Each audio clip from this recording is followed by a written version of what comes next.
You open your laptop tomorrow morning, your business still exists, your money is still there, your plans have not changed, but the transfer you needed is blocked. Not because you did anything wrong, but because one rule changed overnight. A banking restriction, a tax update, a visa change, a compliance review, and suddenly you realize your entire life depends on one country, one bank, one government, and one set of rules. That's the real risk, not a disaster, but dependency on a system. And that is why you do not need a plan B. You need a plan O, where the O stands for options. Welcome to Taxplained, explaining taxes so you can minimize your burden and maximize your freedom. Most people think about international planning only when something goes wrong. They call it a backup plan, a plan B. But plan B thinking starts too late. It asks, where do I go if things get bad? Plan O asks a better question. On the other hand, how do I build my life so I'm not trapped in the first place? Because the most strategic families, founders, and investors do not wait until options become urgently needed. They build them while things are still cold. Let me get one thing straight before we dive in deeper. The enemy is not your home country. The enemy is not one specific government. The enemy is not tax, banking, or regulation. The real enemy is single jurisdiction dependency. That means your residence, your banking, your business, your tax position, and sometimes even your family's future are all tied to one place, one legal system, one banking system, one political climate, one set of rules. And when everything depends on that one system, you don't have real freedom. You have a single point of failure. Plan O is about removing that single point of failure, not by hiding, not by fleeing, not by doing anything illegal, but by building usable, compliant, practical options before you urgently need them. A strong Plan O usually has three main layers. The first layer is personal mobility. This is where residency planning comes in. A residence permit is not always about moving tomorrow. Sometimes it's simply about having legal access, the ability to enter another country, stay longer, which in turn opens doors to build relationships there. Explore future tax, lifestyle, or business possibilities. For one person, that could mean a digital nomad visa. For another, it could mean a passive income permit. And for yet somebody else, it could mean an investment-based residency route or a more traditional long-term permit.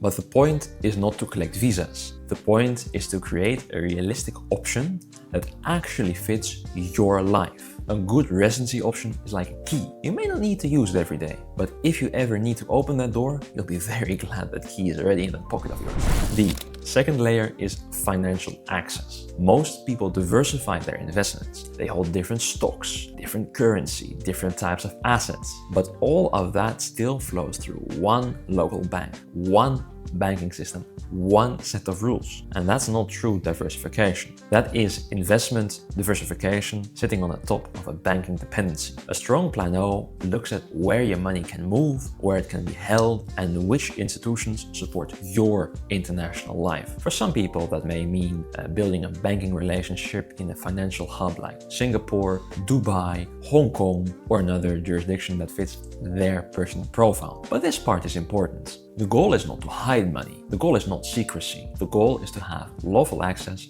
resilience, and flexibility. A second banking relationship can give you access to different currencies, different markets, and different business possibilities. But it must fit your tax positioning, reporting obligation, source of funds, and compliance reality. Because options only help if they are usable. A bank account that creates legal problems is not an option. It's a new kind of liability that you just got. The third layer is business continuity. If you're an entrepreneur, your business should not be more trapped than you are yourself. Many founders build a global client base while keeping their entire company legally, financially, and operationally stuck in one country. That can of course work for a while, until it does not. A Plan O approach asks, could your business serve clients from another jurisdiction legally? Could you open a branch, a subsidiary, or operational base somewhere else? Can you access new markets, new payment rails, a new talent pool, or maybe even just better time zone coverage? For one founder, Plan O might mean one compliant banking relationship outside of their home country. And yet for another, it might mean a real operational presence in a second country. And yet for another, it might mean doing nothing yet because the business is not ready for this. And that last point matters. A good international structure is not about looking global. It's about being operationally stronger. Substance matters in this case. Management matters. Tax residency matters. banking and compliance matter. A local business reacts to local rules. A globally prepared business designs around reality. And that's the difference between the two of them. For some families, there may even be a fourth layer, generational mobility. Some parents think about education, some think about inheritance, some think about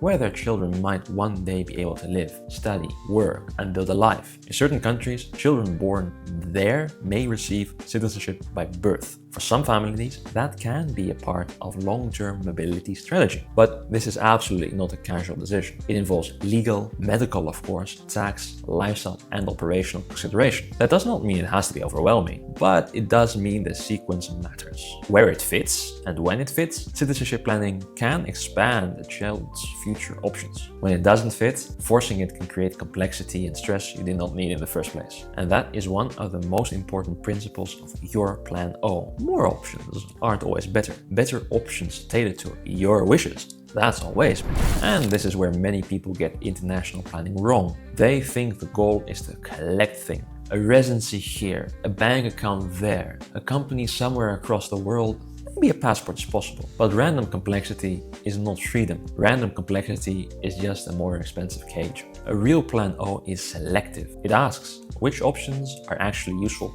to me? Which options are legally available? Which options match my tax profile? And which options can you maintain in the long run? Which options reduce risks instead of creating new ones? In practice, a proper Plan O often reveals three distinct types of options. One option is genuinely useful and worth exploring. One option looks attractive online, but creates way too much complexity in real life. And one option might be useful later down the line, but not yet now. And that kind of filtering matters. Because clever planning gives you freedom, whereas messy planning gives you more paperwork, more stress, and avoidable risk.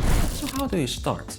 Not by opening 5 different bank accounts, and not applying for every visa you see online, and definitely not by setting up a company in a country that you've never visited in the first place. You start with a feasibility review. You map your current situation first. Where are you a tax resident? Where do you earn your income? Where is your business managed? Where are your assets held? Where could you realistically live? What is your family need in the first place? And what risks are you trying to reduce? And what level of complexity are you willing to maintain in the long run? Only when you decide which options make sense, maybe your first step is a residency permit. For others, maybe it's an international bank. Maybe for others, it's a business restructuring. And maybe it's family mobility planning. Or yet, the best move can be to do nothing at this moment just now. Because that's also a valid answer. Plan O is not about creating complexity for its own sake. It's about finding the best ratio between usefulness, compliance, maintenance, and risk. That is what an option makes it real. Because the best time to build options is before you actually need them. Because when the bank starts asking questions, when visa access tightens, when tax rules change, or when your business suddenly needs another route, it's often too late to start calmly. And options built under pressure are usually more expensive and massively done. Options built early are strategic. And that's where the real shift is. You're not fleeing, you're expanding. You're not hiding, you're diversifying. You're not preparing for the end of the world. You are preparing for a wilder one, or rather wider one. So here's the question for you. If your residence, your money, your business, and your family's future all depend on one country, is that really safety or just familiarity? A strong Plan O gives you something more valuable than a backup. It gives you room to move, room to choose, room to stay because you want to, not because you have no other option in the first place. If you want to build your own Plan O, again, start with a proper feasibility review. At Taxplained, we map your residency, banking, business structure, tax exposure, family goals, and long-term plans. Then we help you identify which international options are realistic, which ones are necessary, and which ones will only create avoidable risk. Not every option will fit. And that's the point. The goal is not to make more complexity. The goal is to give you more freedom with less unnecessary risk and building the options before you actually need them. So when the world changes, you still get to choose.